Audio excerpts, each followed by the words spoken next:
Well, the city is now doubling down on quarantine enforcement to keep travelers from COVID hotspots out of our area. Officials say almost a quarter of new cases here is from those who've traveled outside of New York City. Today, Delaware and Alaska joined the travel quarantine list. Take a look. It now has 33 states. Puerto Rico and the Virgin Islands also on that list.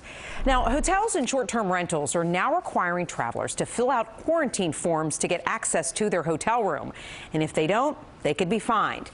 News 4's Andrew Siff live in Midtown with Andrew. Why the hotels are saying the impact there would be minimal?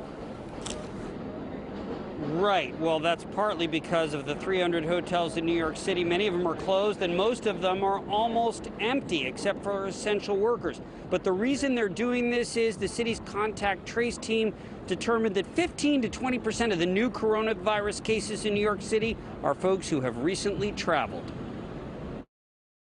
As an airline pilot, Suzanne Smith told me she has no problem telling the hotel where she's traveled. I'm totally for the contact tracing and filling out paperwork.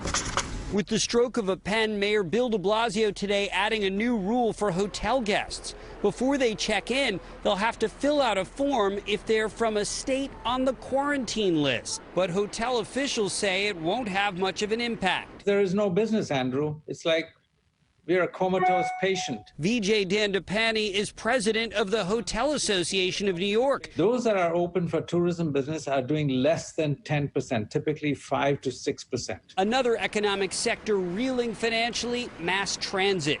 The MTA said today it's lost $431 million of revenue by not charging bus passengers. That's $159 million if you just use pandemic ridership levels. So starting August 31st, they'll start charging for bus rides again. All 6,000 buses in the fleet equipped with new plexiglass to protect drivers. The fact is, we do not operate a free service as much as we may want to, and we can't afford to lose out on these revenues at this moment. The bus news arrives 3 weeks before city schools are set to open. The mayor still trying to reassure families the classrooms are safe. I'm a parent myself. I'm watching these preparations like a hawk. I would send my kids without hesitation. But the teachers union now worried the kids who chose remote learning may fall behind if technology fails them. You don't hear the mayor talking about a plan to ensure that every student has their device. City Hall pushing back just moments ago, saying they've already distributed more than 300,000 internet-ready iPads. And meanwhile, another group of school principals at District 6 in northern Manhattan asking the mayor to delay the start of the school year.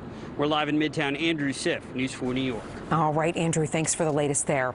In New Jersey, a judge upheld an order today to keep movie theaters closed, finding that the state is not infringing on their First Amendment rights.